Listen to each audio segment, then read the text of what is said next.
En este video abordaremos un tema eh, anatómico donde exploramos una forma de abordaje para el estudio de la anatomía y es la anatomía de superficie. La anatomía de superficie bien puede eh, considerarse como parte de la semiología médica, es decir, del examen físico. Ahí es donde es importante tener un conocimiento de la anatomía como tal para poder ubicarnos al interior del organismo, al interior del cuerpo, donde se encuentran órganos específicos, las vísceras como tales, donde se encuentran los músculos, cómo están agrupados los músculos, dónde se encuentran los huesos, cómo están agrupados, cómo están dispuestos, dónde están las articulaciones, en fin. Todo ese conocimiento nos sirve para poder hacer una anamnesis o digamos un examen físico. Entonces, cuando tenemos ese conocimiento se nos hace fácil examinar a un paciente. Se nos hace fácil comprender lo que el paciente nos dice en una historia clínica. Una historia clínica como tal inicia con una consulta o sea, por qué llega el paciente. Y luego el paciente describe. Entonces, cuando el paciente describe lo que le pasa, él comienza a decir, por ejemplo, en un problema de apendicitis, el paciente comienza diciendo de que comenzó a sentir un dolor, en palabras del paciente, en la boca del estómago. Por supuesto, el que está haciendo la historia clínica escribe dolor en el epigastrio. Luego, pues el paciente puede describir que se acompaña de acidez o no. Luego puede decir que se presentaron náuseas, luego vómito. El dolor que inició en la boca del estómago, entre comillas, ahora se ubica a nivel periumbilical, o sea, alrededor del ombligo. Y a medida va avanzando el dolor, se comienza a ubicar en el punto de McBurney, es decir, cerca de la fosa ilíaca derecha. Entonces, ya con una información así, el médico fácilmente puede ir a hacer una exploración física, a ir palpando, auscultando, observando partes del cuerpo para ir orientando hacia dónde va ese diagnóstico. Tiramos una línea imaginaria entre la espina ilíaca anterosuperior y el ombligo y en el tercio medio ahí apretamos, hacemos una digitación o una palpación profunda y el paciente, si es una apendicitis, no soportará la presión en esa zona. Entonces, pero para llegar a ese conocimiento hay que conocer la anatomía como tal. Entonces, para eso nos sirve este tipo de abordaje de la anatomía, es decir, la anatomía de superficie. Y de eso es de lo que vamos a hablar en esta clase. De antemano digo, es una clase corta, es una clase sin tanta, con mucha información, claro que sí, pero no es trascendental para este momento que estamos comenzando a estudiar anatomía. Pero sí me interesa que bases de esto ya queden guardadas en su mente, porque esto les servirá cuando lleven diagnóstico físico 1 y diagnóstico físico 2, materias impartidas por el doctor Torres Peñalba.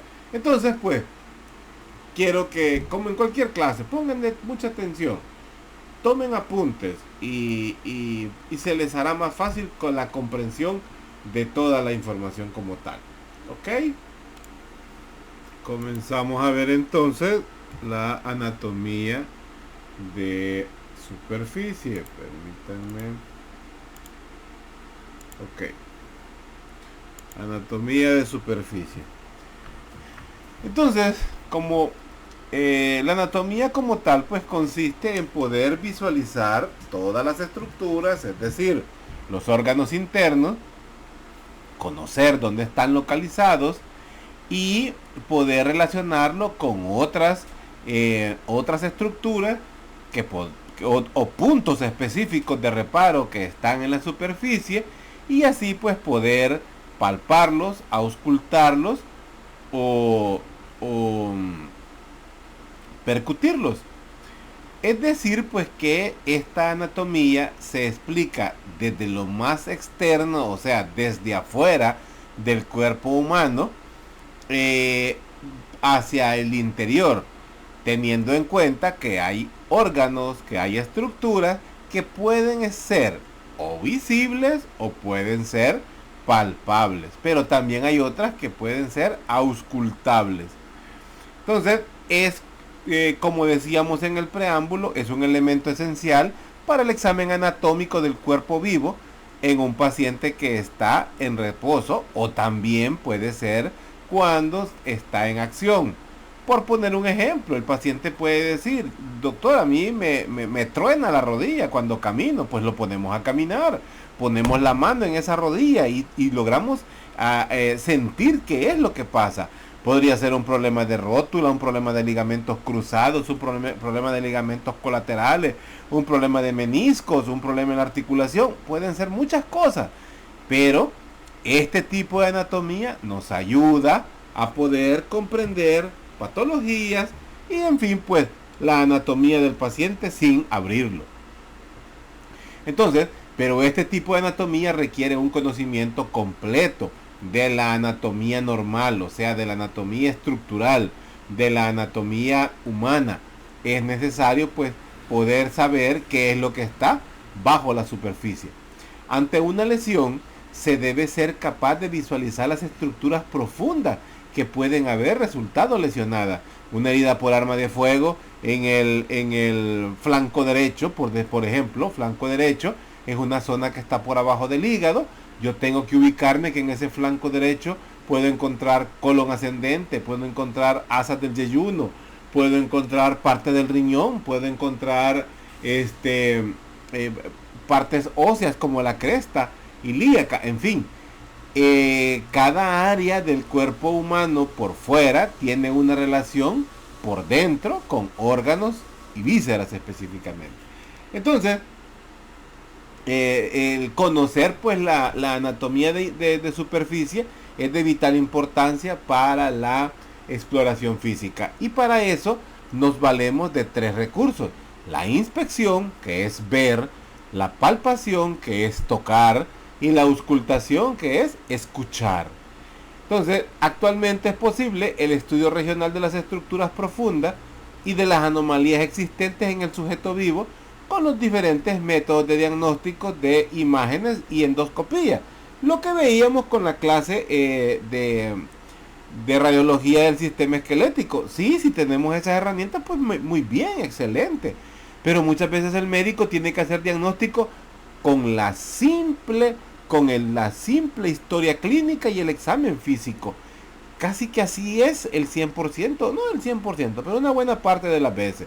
Entonces, es muy importante conocer anatomía de superficie y, por supuesto, la anatomía estructural, que es la que llevamos a la par. Algo importante para este estudio es conocer que el cuerpo se divide en regiones anatómicas. Y como ahí lo vemos, pues las regiones son cabeza, cuello, tórax, dorso, abdomen, pelvis y periné, miembro inferior, miembro superior.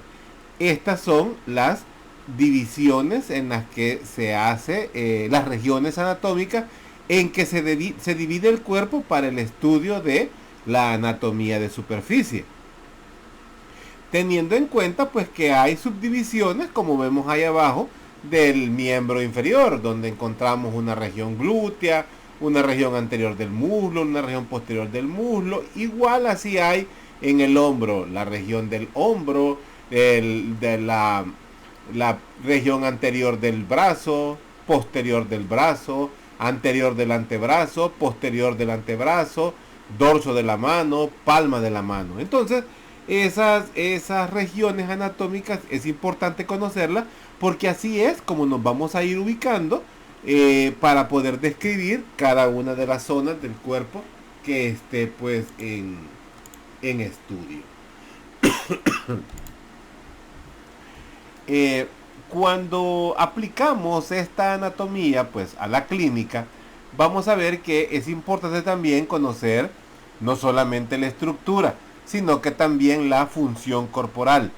Que estas funciones corporales, más conocer la estructura del organismo, del cuerpo, son pues situaciones muy importantes en la práctica en la práctica de la medicina.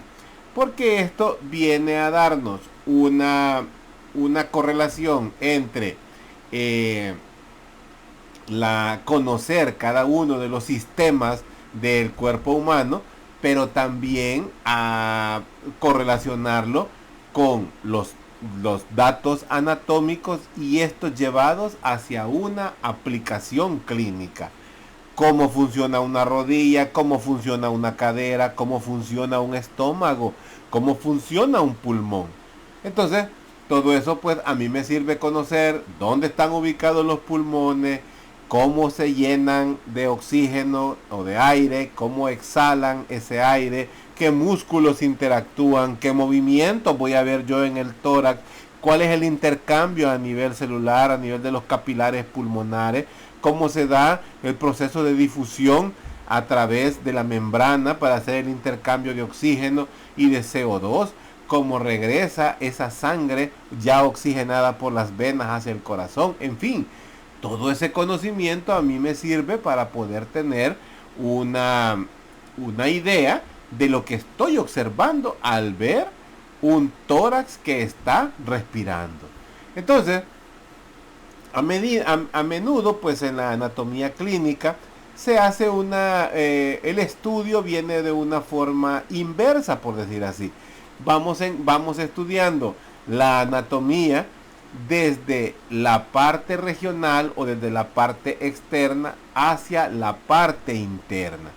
Aunque ¿cómo se llama? En las diferentes formas de diagnosticar, podemos venir desde adentro hacia afuera o desde afuera pues hacia adentro. En la superficie externa del cuerpo se distinguen numerosas estructuras anatómicas, principalmente del aparato locomotor, que forman relieves en la piel, ya sean elevaciones o depresiones. Esto viene a ser comparable con los puntos de reparo que veíamos en los huesos. Estas elevaciones y depresiones pues pueden ser observadas a simple vista o al ser palpadas y constituyen puntos de referencia para localizar otras estructuras. Por ejemplo, la rótula, el olecranon, el ombligo, las crestas ilíacas, las clavículas, el esternón, el ángulo de Lewis, la escotadura yugular, la apófisis espinosa de la séptima vértebra que se llama prominente, el ilion, el occipucio o la parte posterior del hueso occipital, las crestas occipitales, las líneas nucales, el mentón como tal, la nariz, el pómulo, la glabela, bueno, en fin, son diferentes puntos específicos que nos ayudan a ubicarnos cuando estamos examinando una región del cuerpo. Empecemos por la anatomía de superficie de la cabeza y el cuello. Las estructuras que destacan en la cabeza y en el cuello pues son las que nos ayudan a localizar, por ejemplo, venas, donde se encuentran las venas, en el cuello pues las yugulares, las arterias pues las carótidas. También pues a identificar glándulas, como lo son las glándulas salivales, también los músculos principales, macetero, temporal, rizorio, buccinador, en fin, puntos de acceso a las vías aéreas, boca, nariz, narinas como tales. La exploración neurológica de los nervios craneales y cervicales superiores se realiza valorando la funcionalidad en la cabeza y en el cuello. Hay que reconocer que tenemos dos nervios craneales que tienen tanto una función sensitiva como una función motora. En la cara, el nervio encargado de la función motora, es decir, la mímica de la cara, los movimientos, los gestos, las muecas, son gracias al nervio facial. Pero el nervio que tiene 5 ramas, pero el nervio que se encarga de registrar el dolor, la sensibilidad, frío, calor, de la temperatura como tal, es el nervio trigémino, que presenta 3 ramas. Entonces, y así pues hay otros nervios cervicales que intervienen en esta función. La información acerca del estado general de la salud puede obtenerse evaluando los rasgos superficiales, los ojos, la cavidad oral y las características del habla. Al tener una entrevista con un paciente, nuestra agudeza visual nuestra atención tiene que estar fijada en todos los posibles gestos, palabras, muecas, color, sudoración, en fin, hasta cómo viene peinado el paciente. Todo eso nos es importante para poder ir teniendo una idea si el paciente está agitado, está con miedo, está asustado, está con dolor, está ebrio, en fin. Entonces, para su estudio, la cabeza y el cuello se dividen en neurocráneo, que corresponde a la zona donde está la calota craneal, el viscerocráneo, que corresponde al macizo facial, es decir, a la cara, y el cuello, que es pues la estructura que está entre el tórax y la cabeza. Así como vemos que se divide la cabeza como tal en neurocráneo, es esto, de aquí hacia abajo viscerocráneo y por supuesto cuello. También es importante saber que en la cara hay límites. El límite superior son los arcos superciliares, que son estos, los arcos superciliares, que corresponden a los arcos que hay en el hueso frontal. En la parte inferior, aquí, encontramos el borde inferior de la mandíbula. Esto, que en anatomía de superficie, a esto se le llama mentón. En el hueso, pues es el tubérculo de la mandíbula. Y el límite lateral son los pabellones auriculares, es decir, las orejas. O sea que lo que conocemos como cara es esta estructura, esta zona que vemos acá. A partir de aquí del mentón hacia abajo estamos en la zona del cuello. A partir de los arcos superciliares hacia arriba estamos en la zona del viscerocráneo. A partir de los pabellones auriculares hacia atrás estamos en la zona del neurocráneo, perdón. Sigamos.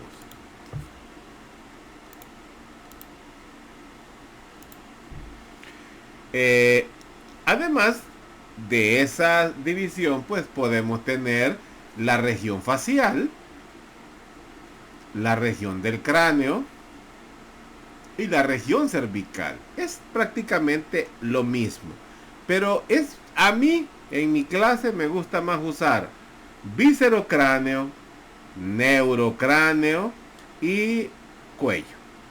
Más fácil, ¿verdad? Y estas son las estructuras, por ejemplo, importantes que encontramos en el cuello. Las venas yugulares, la vena yugular, las arterias carótidas, el timo que encontramos en el cuello, la tráquea que encontramos en el cuello, los linfáticos propiamente dicho, la laringe, el hueso yoides. Sigamos. Y así pues diferentes zonas en estas partes que ya hemos descrito: la región frontal, parietal, temporal, auricular, auricular es aquí nomás, está bien raro esto. La región auricular, creo que aquí está malo. La región auricular es esta zona. La región infratemporal, sí. La región occipital, aquí atrás. La región bucal, o bueno, aquí dice labial, nasal, orbitaria, aquí está la región orbitaria, infraorbitaria, nasal, parotidia, mentoniana, labial, cigomática. Son regiones que podemos encontrar en el viscerocráneo. Lo mismo ya en el cuello, la cervical posterior, la cervical anterior, la cervical lateral y la esternocleidomastoidea. Pero cuando veamos cuello, vamos a ver que el cuello se subdivide en 4 triángulos, que eso es parte de una clase a posterior. Esto también pues nos ayuda a reconocer que en la cabeza y el cuello podemos encontrar áreas donde podemos palpar la frecuencia cardíaca. Si pasamos a la región del dorso o del tronco, vamos a encontrar pues que los grupos musculares son zonas que son muy evidentes en el dorso o en el tronco del cuerpo, y también pues estos grupos musculares nos ayudan a poder valorar pues tanto los nervios periféricos que determinan una región específica de la columna dorsal, de la columna vertebral en la zona dorsal. Y así pues tener, por ejemplo, una posición aproximada de una terminal de la médula espinal, es decir, de los nervios que se originan de la columna vertebral y cómo estos inervan a músculos que encontramos en la zona del tórax. También pues nos ayuda para puntos de referencia, por ejemplo en la auscultación, teniendo en cuenta los espacios intercostales. Y así pues encontramos regiones en el tórax como la región supraescapular por arriba de las escápulas, infraescapular por abajo de las escápulas, la región interescapular entre las escápulas, las líneas también vertebrales y las líneas paraescapulares. Permítanme. Así pues podemos tener áreas como las líneas, por ejemplo, claviculares, que tienen que ver con C7, el borde medial de las espinas de las escápulas, que tienen que ver con T3, los bordes inferiores de las escápulas, que están relacionados con T7, las crestas ilíacas, que tienen que ver con L4, L5, y así pues podemos tener a la vista la zona donde encontramos el sacro, las líneas paravertebrales, y así pues zonas, como decíamos, supraescapular, esta zona es la interescapular, esta zona es la infraescapular, las líneas vertebrales, esta es la línea vertebrales, y las líneas paraescapulares, estas que vemos acá. Sigamos. Al seguir viendo el tórax como tal, vamos a ver pues que es una parte del tronco que está situada pues entre el cuello y por supuesto los miembros superiores por arriba pues del abdomen. Estructura que ayuda a proteger el hígado, vasos, riñones y estructuras cardiovasculares de la respiración también. Aunque el hígado, el vaso y los riñones son estructuras abdominales, el tórax las protege. La capacidad de visualizar las relaciones entre las estructuras anatómicas del tórax y las características superficiales, pues esto es fundamental para la exploración física. Ya hablábamos, por ejemplo, de puntos de referencia para ubicar, por ejemplo, los transductores del electrocardiograma, para poder hacer la auscultación de puntos específicos que nos determinan ápex, ventrículo derecho, ventrículo izquierdo, arteria aorta, arteria troncopulmonar, venas cavas. Son áreas específicas y puntos de referencia que nos ayudan a ubicarnos para poder hacer otros estudios especiales. Y de lo que hablábamos, las costillas, por supuesto, el primer par de costillas, la costilla número 1, no la podemos palpar porque la clavícula está por encima de ella. Pero sí podemos palpar la clavícula número 2, la costilla número 2. Entonces, por arriba de la costilla número 2 tenemos el primer espacio intercostal. Y así los vamos contando, siendo uno de los más importantes el quinto espacio intercostal, que está relacionado con la tetilla y que nos ayuda a localizar el ápex del corazón. Así también pues tenemos líneas en el tórax que nos ayudan a subdividirlo y nos ayudan a tener un cuadrante para poder examinar o identificar lesiones para describir el tórax. Y aquí tenemos, por ejemplo, la línea axilar anterior, la línea medio clavicular, la línea medio esternal, o puede ser la línea medial, la línea de la tercera costal, la línea de la quinta, la línea de la sexta costal, perdón, y áreas supraclaviculares, áreas infraclaviculares, áreas mamarias que encontramos acá, y por supuesto el hipocondrio, que ya estamos en una zona abdominal. Entonces, esto nos ayuda a poder tener límites y regiones específicas a nivel del tórax. Sigamos. Estos pues también son los puntos de auscultación que les decía, que son para poder escuchar cada una de las estructuras que tienen que ver con el funcionamiento del corazón. Y estas son puntos específicos para poder auscultar el tórax, pero en orientación hacia los pulmones. A manera de conocimiento general, pues es importante, traigo esta diapositiva no porque tenga un valor académico para ustedes en este momento. Sí es importante reconocer de que en el cuerpo hay una teoría que se llama la teoría de los dermátomos, que tiene que ver con el origen de los nervios. O sea, embriológicamente los nervios tienen un origen específico, y a medida el cuerpo se va especializando, se va desarrollando, pues estos nervios quedan inervando algunas áreas muy distantes a su zona original. Y por eso se encuentran en algunas ocasiones una situación que se conoce como dolor referido, por decir así. Cuando hay dolores en esta zona, que es la zona del epigastrio, que es la zona de la boca del estómago, como dicen nuestras gentes, estas zonas pueden ser, sí, algo relacionado con el estómago, gastroduodeno, como dice aquí, puede ser, pero también puede tener relación con el esófago, cuando el esófago está en esta zona, pero puede haber dolor en esta zona relacionado con el esófago. Un dolor isquémico, un dolor en el corazón, puede dar dolor en esta zona también. El dolor de la pancreatitis, el dolor al páncreas sí está aquí, ahí no hay problema. Las vías biliares también están dentro de esta zona.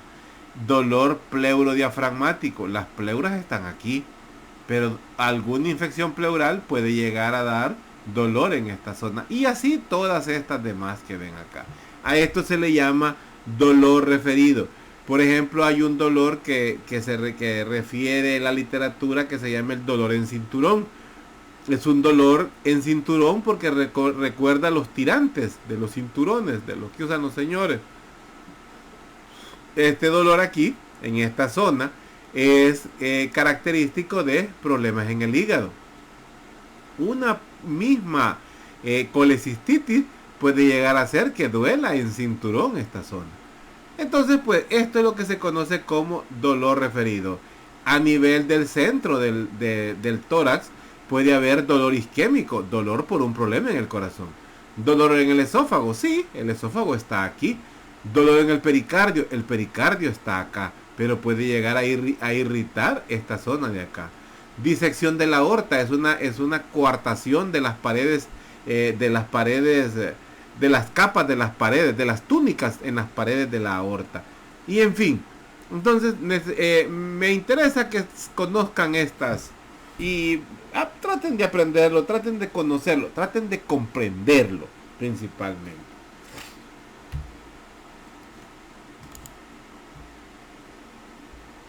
Llegamos entonces a la zona del abdomen. El abdomen como tal, pues es una cavidad. Es una cavidad que presenta, se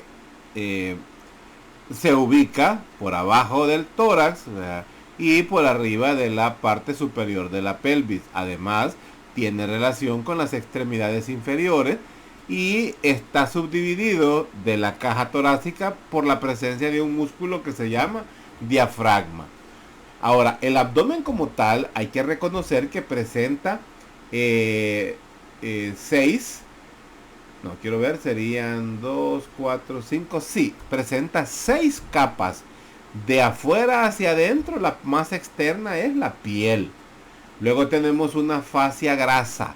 Esa fascia grasa se conoce como camper y escarpa. Camper es la más externa, escarpa es la más interna.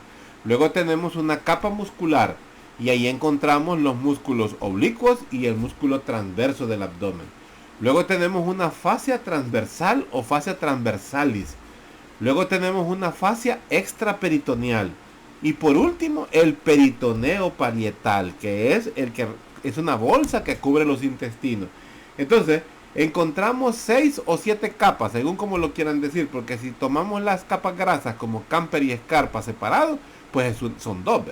Pero si no, pues decimos piel, las fascias grasas, la capa muscular, la fascia transversal, la fascia extraperitoneal y la sexta, el peritoneo parietal. Son las capas de la pared abdominal. Entonces, la cavidad abdominal está dividida en dos partes. Una recubierta interiormente por una membrana de tipo seroso, que a esto se le llama como peritoneo, y que esta es prácticamente lo que conforma una cavidad, como dice ahí, virtual, denominada cavidad peritoneal, que es donde están contenidas todas las vísceras del abdomen. Y esta pues a su vez se comunica con la cavidad pélvica, que es la que contiene los órganos del sistema digestivo, que contiene el final de los órganos del sistema digestivo: recto, colon sigmoide, recto y ano. Ahora, además de esta bolsa peritoneal que genera la cavidad peritoneal, hay una cavidad retroperitoneal por detrás del peritoneo.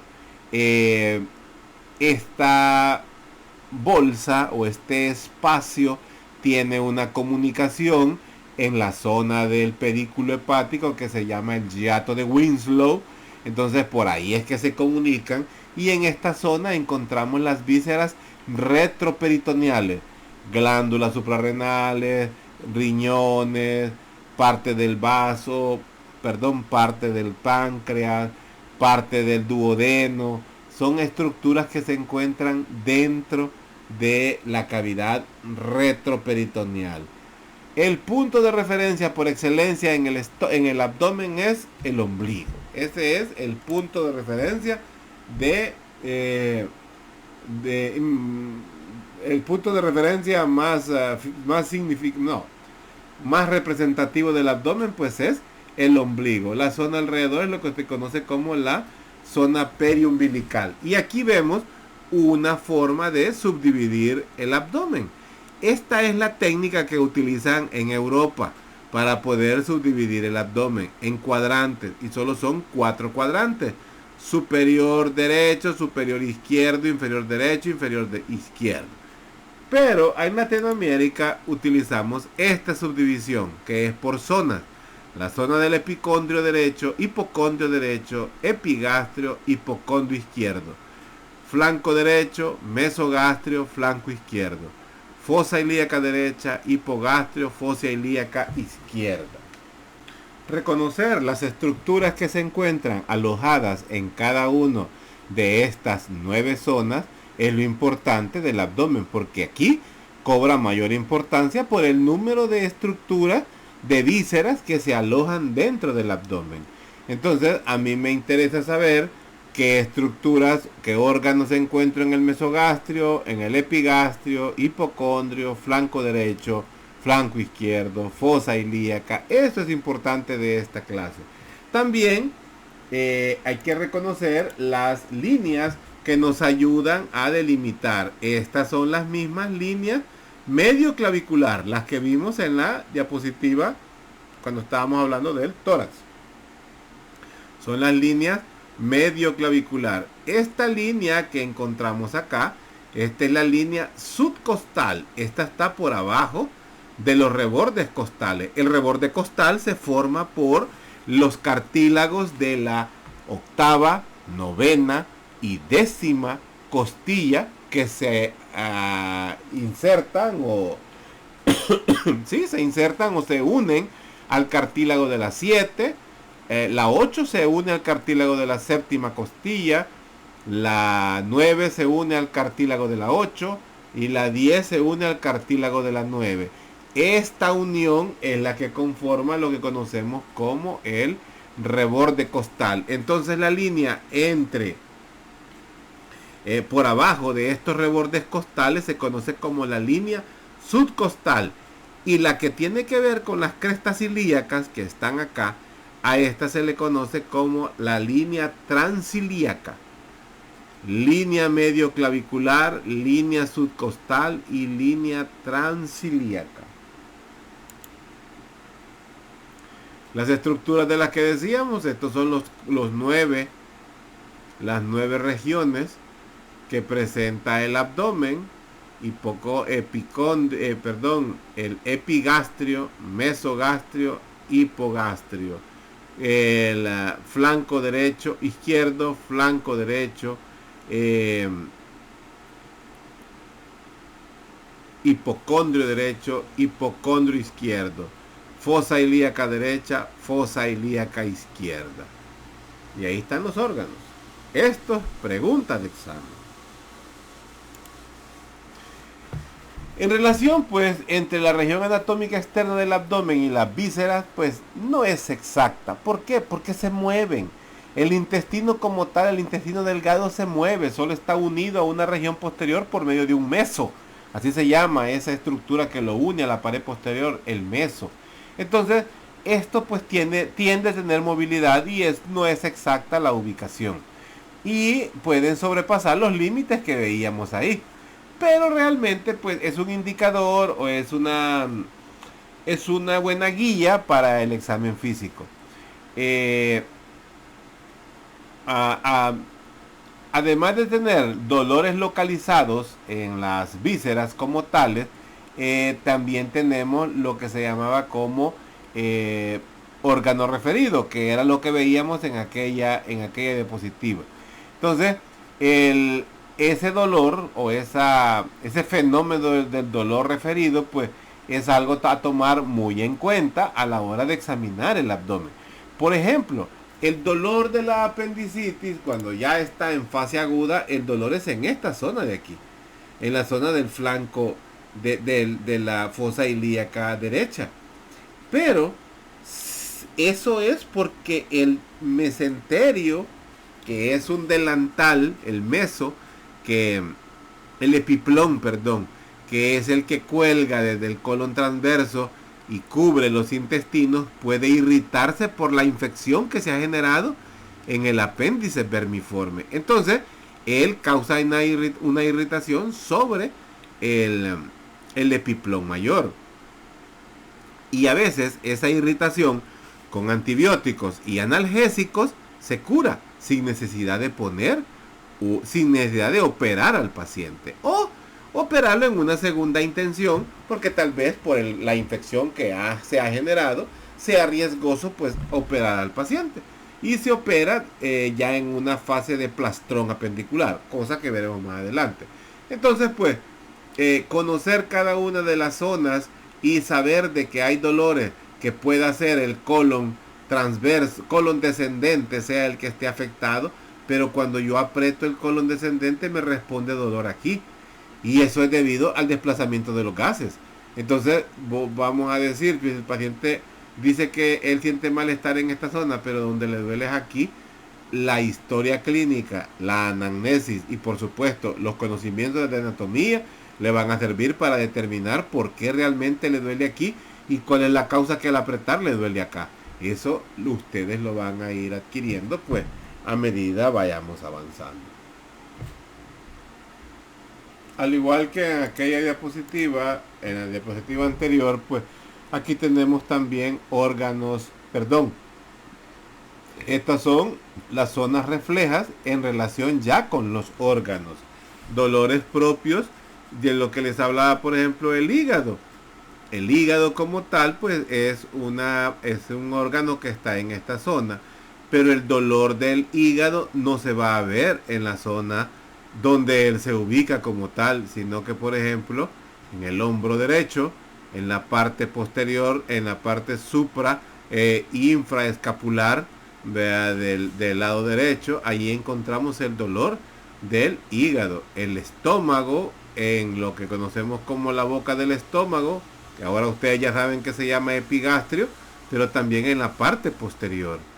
el corazón como tal, en la parte posterior del tórax y en todo el hemitórax izquierdo y en la parte interna del brazo izquierdo. Y así, los riñones, por ejemplo, es en esta zona de acá, en lo que tiene que ver con el dolor de los riñones. Entonces es para que conozcamos esto. Esta sí me interesa que se la aprendan, esta diapositiva. Pasamos a la pelvis y el periné. Aquí pues es también cobra importancia las superficies óseas que podemos palpar, como la sínfisis del pubis, por ejemplo, las espinas isquiáticas, las crestas ilíacas, el borde del sacro. Bueno, son áreas que podemos tocar. Entonces esto nos ayuda para tener también, esto también es parte de los puntos de referencia para identificar tejidos blandos, las aberturas superior, por ejemplo, de la pelvis, y por ende para definir los bordes del periné. Esta es la zona que conocemos como el periné. Y entonces estas estructuras son las estructuras óseas que pueden ser fácilmente palpables. Igual, estas mismas estructuras nos ayudan a hacer de... Esta es la zona propia del periné, es donde podemos hacer una subdivisión utilizando las imágenes de rombo, donde este rombo se divide en dos triángulos y nos ayuda pues a comprender la zona del periné, teniendo como puntos de referencia la tuberosidad isquiática a ambos lados, la sínfisis del pubis anteriormente y la punta del coxis posteriormente. Eso nos ayuda a hacer un rombo y a determinar e identificar las estructuras al interior pues de esa zona pues perineal. Sigamos. Miembro superior, pues la extremidad del miembro superior humano, pues en cada una de las extremidades se fijan a la parte superior del tronco. Y este se divide en cintura escapular, brazo, antebrazo y mano. ¿Por qué se caracteriza el miembro superior? Una gran movilidad, manipular, sujetar, fuerza. Está compuesto por 32 huesos y tiene 42 músculos, el miembro superior.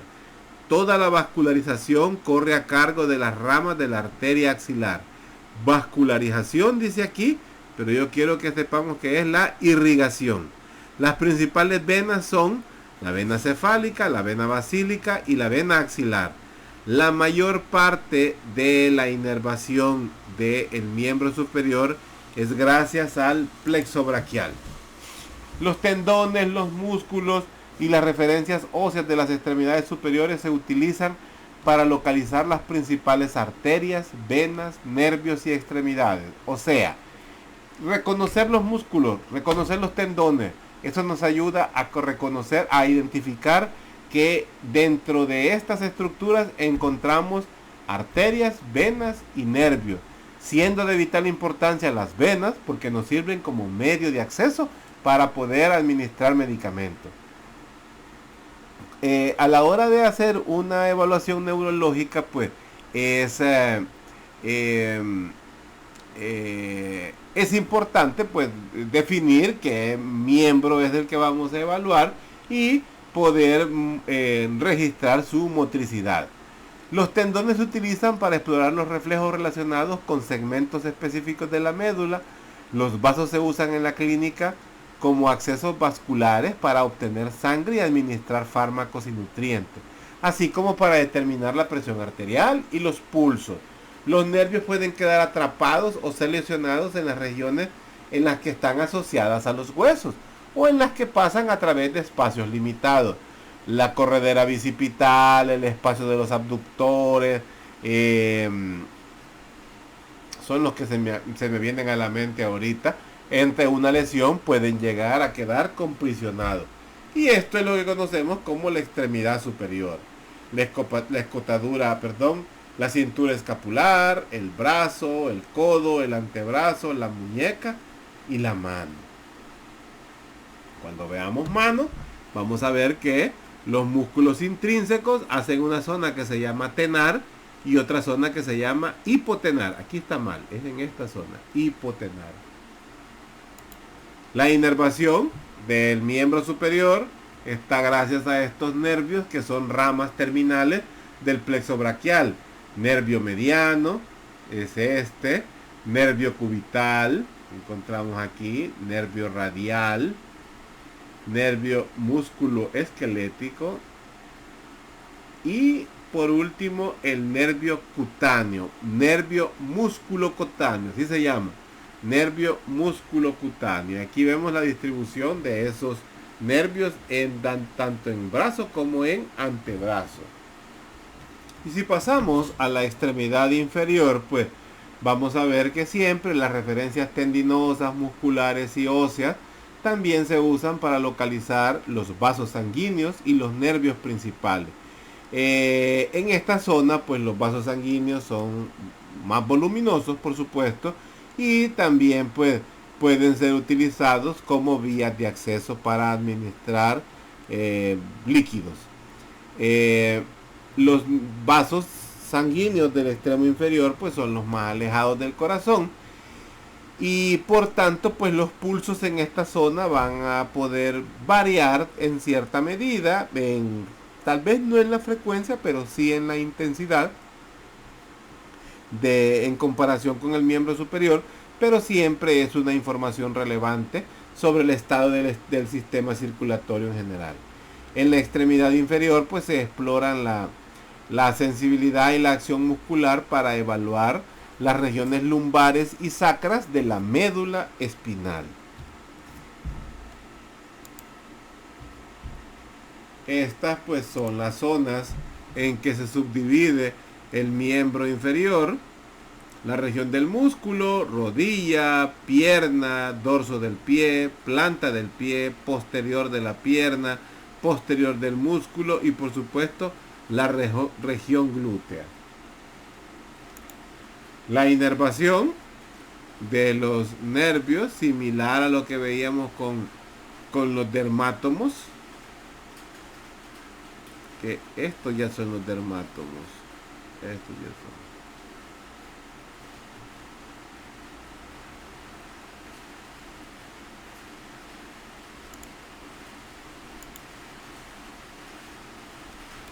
son. Y pues prácticamente con esto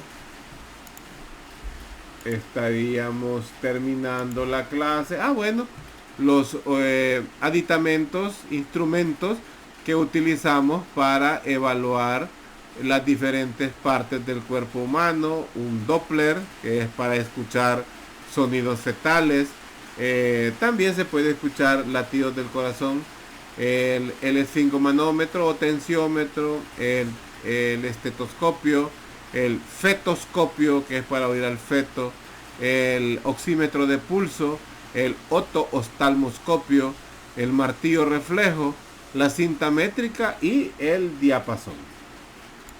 Y bueno, con eso pues terminamos esta clase. Vea, cualquier pues duda quedamos al pendiente. Estudien, chicos, y bueno, quedamos pendientes. Ok.